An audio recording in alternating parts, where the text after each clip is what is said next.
안녕하세요. 성균관대학교 소프트웨어 플랫폼학과 박사과정 박종혁입니다.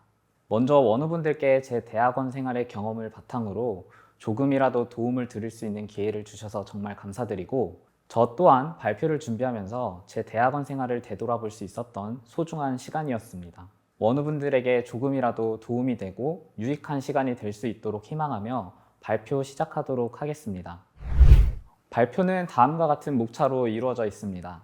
간단하게 제 소개를 드리고, 대학원 생활에서 발생할 수 있는 시행착오들과 시행착오를 조금이라도 줄일 수 있는 팁들에 대해 말씀드리고, 마지막으로 제 대학원 생활의 리뷰를 하면서 발표를 마치도록 하겠습니다. 본 발표에서 말씀드리는 내용은 순전히 제 대학원 생활 경험을 바탕으로 내린 주관적인 생각일 뿐이고, 반드시 이것이 정답은 아닙니다. 원우분들께서는 연구실 생활에서 본인에게 도움이 되는 방향으로 참고만 해주시면 좋을 것 같습니다. 제 소개를 드리겠습니다. 저는 성균관대학교 소프트웨어 플랫폼학과 VLDB 연구실 박사과정이고, 지도교수님은 이상원 교수님입니다. 저는 2013년도에 소프트웨어학과에 입학을 해서 학부연구생으로 연구실 생활을 시작하였습니다. 그리고 2016년도에 학석 연계과정을 거쳐서 석박사 통합과정으로 진학을 하였습니다. 연구 분야는 비휘발성 메모리 기반 DBMS 최적화이고, 데이터베이스 분야 탑티어 논문과 저널 논문을 게재하였습니다. 시작하기에 앞서 먼저 왜 대학원에 왔는지를 한번 짚어보고 가면 좋을 것 같습니다. 학부를 졸업하면 취업과 대학원 진학, 이 두 가지 선택지가 있습니다. 취업을 하게 된다면 무엇보다 경제활동을 함으로써 학생 때보다 경제적으로 여유도 생기고, 만약에 회사에서 퇴근을 하게 된다면 재미있는 취미생활도 할 수 있고, 무엇보다 안정감 있는 삶을 살 수가 있습니다. 하지만 저는 취업을 해본 적이 없어서 이것이 꼭 맞다고는 생각이 들지 않을 수도 있습니다. 반면 대학원은 단순히 학업을 연장하는 것, 학교를 더 오래 다니는 것이 아니라 본인의 시간과 경제적인 투자를 한다는 것과 같습니다. 특히 경제활동을 하지 못한다는 점에서 경제활동 기반으로 얻을 수 있는 이익을 누리지 못하는 일종의 금융 약자가 됩니다. 또한 주변에 취업을 한 친구들을 봤을 때 앞으로 난 어떡하지? 라는 불안감이 엄습해 오기도 합니다. 하지만 우리는 취업이 아닌 대학원을 선택하였습니다.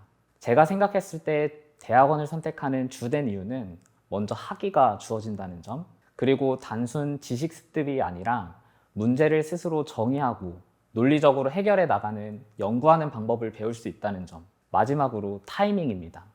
만약에 직장을 다니다가 중간에 대학원을 가는 것 대비 학부를 졸업을 하고 바로 대학원을 진학하는 점이 훨씬 수월하기 때문입니다. 그렇다면 대학원 생활은 어떨까요? 여러분들은 비대면, 대면 강의도 듣고, 또 졸업 요건을 이수하기 위한 학점도 이수를 해야 합니다. 무엇보다 석사과정 동안 본인의 연구 주제를 탐색하고 문제를 정의하고 해결책을 구현하는 연구를 수행하게 됩니다. 그리고 이러한 연구 결과물들을 다른 사람들에게 발표하는 논문 작성과 그리고 논문 발표를 하게 됩니다. 이 과정을 거치게 되면은 대학원 생활의 최종 목적인 졸업과 학위가 주어지게 됩니다. 하지만 원우분들도 이미 아시겠지만 대학원 생활은 쉽지가 않습니다. 본인이 대학원생이라고 한다면 가족들, 친구들, 그리고 사회가 생각하는 것과는 다르게 현실은 연구실에서 본인의 연구뿐만이 아니라 다양한 여러 가지 바쁜 일들이 쌓여 있고, 그리고 무엇보다 2년이라는 시간은 아주 금방 지나가게 됩니다. 본인의 연구 주제를 바로 찾으면 운이 아주 좋은 것이고, 보통은 연구 주제 탐색부터 헤매게 됩니다. 만약 운이 좋아서 주제를 바로 찾는다고 해도 연구를 수행하고 논문을 작성하면서 여러 번의 고난을 겪게 될 수가 있습니다. 따라서 정신을 똑바로 차리지 않는다면 바쁘기만 하고 대학원 생활의 대부분을 삽질만 하게 될 수도 있습니다.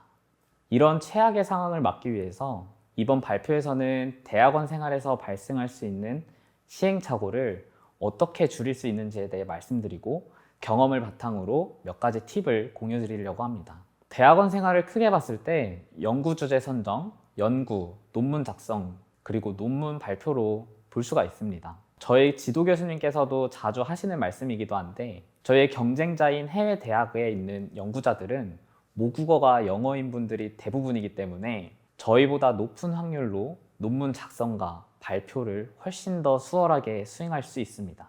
따라서 우리가 이 경쟁에서 우위를 차지하기 위해서는 이 연구 과정을 효율적으로 수행해서 아낀 시간을 논문 작성과 발표에 쏟아야 합니다. 그렇기 때문에 연구 과정에서 발생하는 시행착오를 조금이라도 줄여서 효율적으로 진행할 수 있어야 합니다. 제가 드리는 첫 번째 팁은 먼저 실현 가능한 목표를 설정하는 것입니다. 연구실에 들어와서 연구 주제를 찾고 연구를 본격적으로 수행하려고 합니다.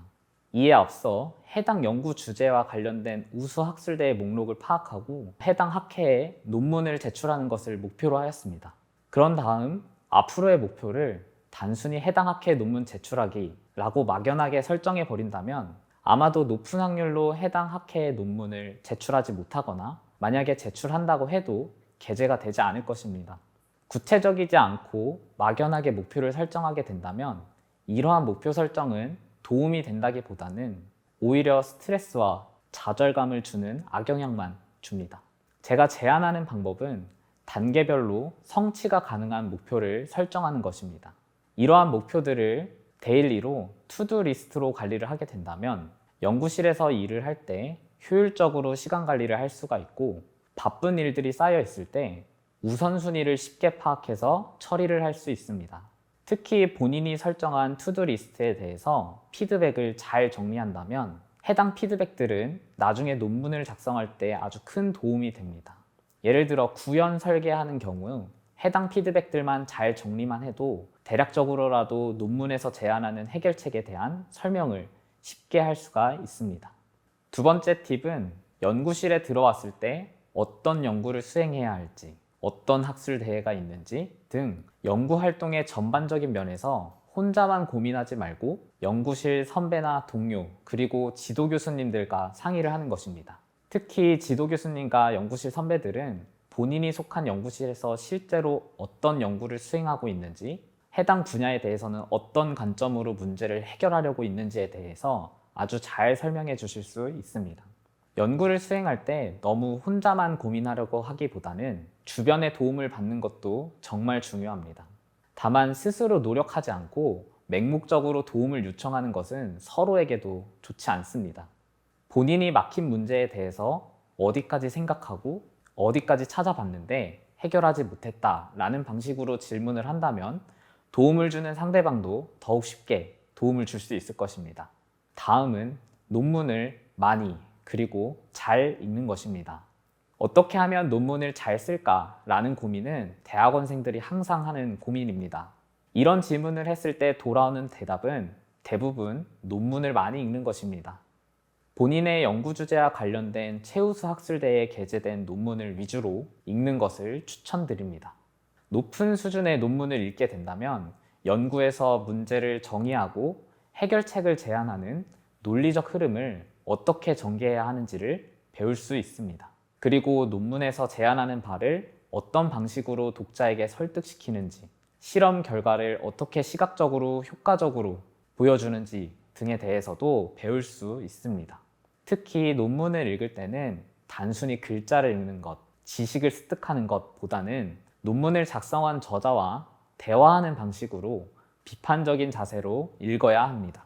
여기서 비판적으로 읽는다는 것은 논문의 저자가 쓴 문단, 문장 단위로 그리고 제시하는 실험 결과값들에 대해서 이것이 정말 합리적인 것인가 항상 의심하면서 읽어야 한다는 것입니다.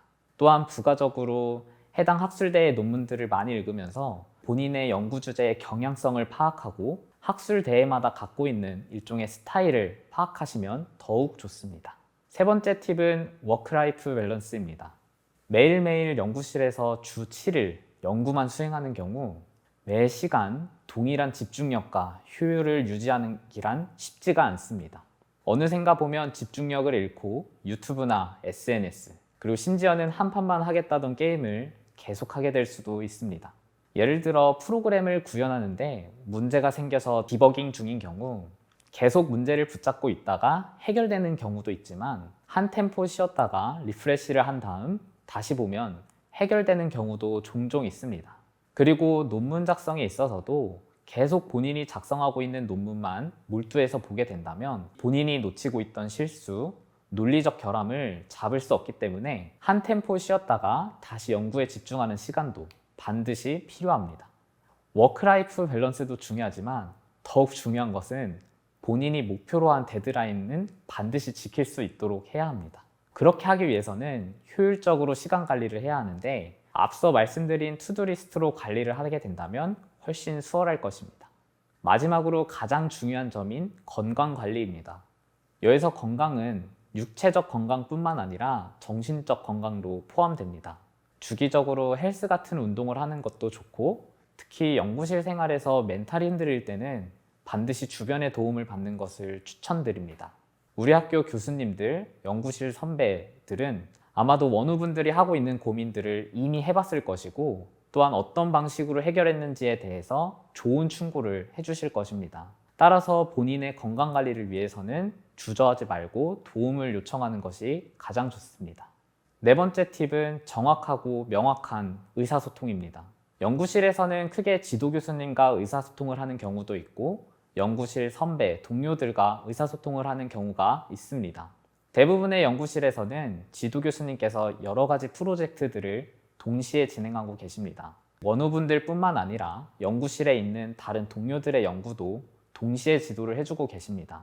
따라서 지도교수님의 하루 동안 쓸 수 있는 시간을 분배해서 본인의 연구를 지도해 주신다고 보시면 됩니다. 그렇다면 이 할당된 시간을 최대한 효율적으로 쓰기 위해서 지도교수님과의 커뮤니케이션이 정말 중요합니다. 지도교수님과 커뮤니케이션을 할 때는 명확하게 본인이 지금 어떤 문제를 해결하고 있고 어떻게 해결하는 중인지 그리고 대략적인 마일스톤 등을 함께 말해주시면 좋습니다. 그리고 본인의 연구에 있어서 적극적으로 임하는 자세를 보여주시는 것이 좋습니다. 당연히 연구 경험이 별로 없기 때문에 미숙한 부분들이 많은 것은 항상 감안해 주시고 그리고 이러한 점들은 고쳐 나가면 되기 때문에 이 분야에 대해서 잘 모른다고 소극적인 자세를 가지는 것은 피하시길 바랍니다. 연구실 동료들과 커뮤니케이션 하는 경우는 주로 공동 연구를 수행하는 경우가 있을 수도 있고 본인의 연구를 다른 동료들에게 설명해 줄 때 또는 서로 질문 등을 할 때 등이 있습니다. 이런 경우는 마찬가지로 명확하게 본인이 말하고자 하는 바를 구체적으로 전달할 수 있어야 합니다.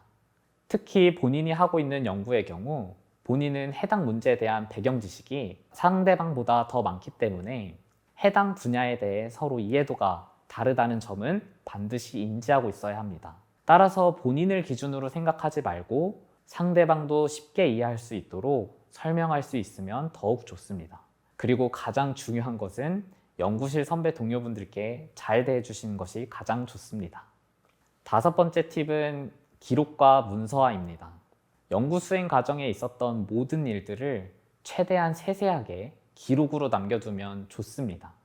이러한 기록들을 구조적으로 잘 정리해두면 나중에 본인이 필요할 때 참고 자료로 쓰일 수도 있습니다. 또한 논문 작성 과정에서 아주 큰 도움이 됩니다. 문서화된 내용은 논리적으로 서술하는 단계를 거치면 논문 작성을 백지에서부터 시작하는 것보다 훨씬 더 도움이 됩니다. 그리고 관련 연구 논문을 읽고 잘 정리를 해서 문서화를 해 놓으면 나중에 논문 리뷰를 할 때 이 논문이 어떤 문제를 정의해야 하고 어떤 해결책을 제안했는지에 대해서 쉽게 파악할 수 있어서 좋습니다. 본인의 논문에 관련 연구 파트를 작성할 때 아주 큰 도움이 됩니다. 저 같은 경우는 노션이라는 프로그램을 활용해서 다음과 같이 정리를 하고 있습니다. 노션의 경우 학교 이메일로 계정 인증을 하게 된다면 일정 용량 이상을 무료로 쉽게 사용할 수가 있습니다. 마지막으로 저의 대학원 생활 리뷰를 하고 발표를 마무리하도록 하겠습니다. 대학원 생활 동안 제일 즐겁고 행복했던 기억은 역시 학회에 제출한 논문이 억셉이 되는 순간이었던 것 같습니다. 그리고 해외 학회를 참석하면서 해외여행도 할 수 있다는 점도 참 좋았습니다. 저의 첫 해외 학회는 브라질에서 열렸는데 학회가 아니었다면 비행기를 편도로 30시간 타면서 브라질을 갈 수 있었을까라는 생각도 하게 됩니다. 그리고 대학원 생활 동안 누적된 연구활동을 바탕으로 다음 같은 박사학위 논문도 작성할 수 있게 되었습니다. 만약 2016년으로 돌아간다면 다시 대학원 생활을 할 것인가? 라는 질문을 해봤을 때 저의 대답은 후회 없이 다시 대학원 생활을 한다는 대답을 할 것 같습니다. 대학원 생활에서만 배울 수 있는 논리적으로 연구를 수행하는 방법과 해외 학회를 참석하면서 견문을 넓힐 수 있었던 경험들, 해외 학술 파견 연구를 통해서 해외 대학 연구실과 공동 연구를 할 수 있다는 점, 마지막으로 본인의 논문을 해외 기업에 소개할 수 있었던 값진 경험을 했기 때문입니다. 제가 발표에서 말씀드렸던 시행착오를 줄이는 방법을 더욱 빨리 적용했더라면 후회를 조금이라도 줄이면서 더욱 만족스러운 대학원 생활을 할 수 있었을 것 같습니다. 박종혁이었습니다. 감사합니다.